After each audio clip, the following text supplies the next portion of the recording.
allowing yourself to recover from stress, allowing recovery is extremely important in the management of stress.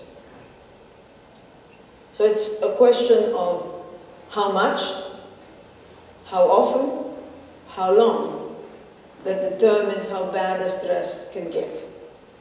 It is not that there is good and bad stress. There is no such thing as good and bad stress. The body doesn't know the difference. However, let's move on. I want to point out something interesting. The body perceives stress as thrills. We seek stress for thrills.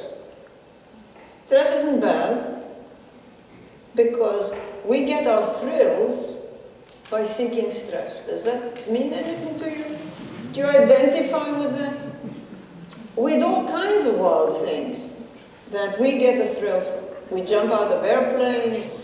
My dear colleague, Wani Dolzen, has bungee jumped I don't know how many times and told me the other day she had 6 hip surgeries, which means she went back after the first hip surgery and jumped again. Okay, you do it once, I can understand a moment of weakness or passion. But to go back after you've had the pain of hip surgery, why on earth would you do that? Bruce, our fellow astronauts, Bruce McCandless and Joanna told me, I said, why on earth did you do that? To be out there, untethered. The chances of disappearing into never, never universe are very high. He says, I said, you weren't scared? Oh, no, he said. I said, what do you mean? No, I'd be terrified. He said, no, because we were so well prepared. We were so well trained.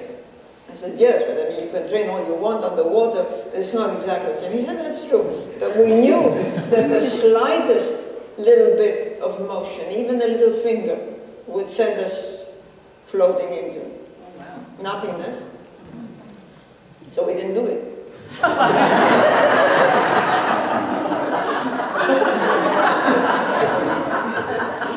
There's something for everybody.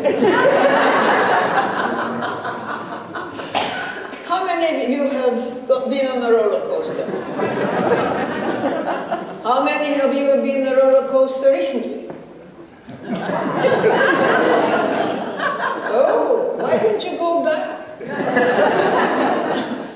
And that is interesting also, because what we perceive as fun and a thrill at one point in our lives may not be, we may not consider as fun and the thrill at another point in our lives. In fact, we may be terrified the second, third, fourth, or more recent time.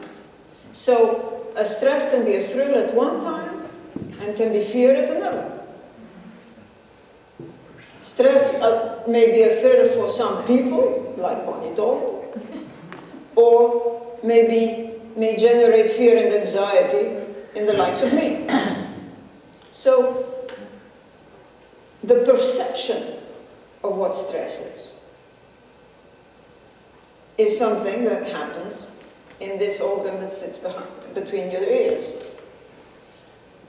A roller coaster is a perfect example. I mean, lots of fun things we do, we seek, are stressful. The body generates the same response. So it's whether you're riding a motorbike at some cracking speed, or your latest sports car, or you rollerblade, or skate, or whatever your sport happens, or your fun activity happens to be. When you seek fun, you're seeking stress. And we need that stress to keep our bodies tuned and responsive. Because if you try to stay away from stress and protect yourself too much, your body becomes less reactive and responsive.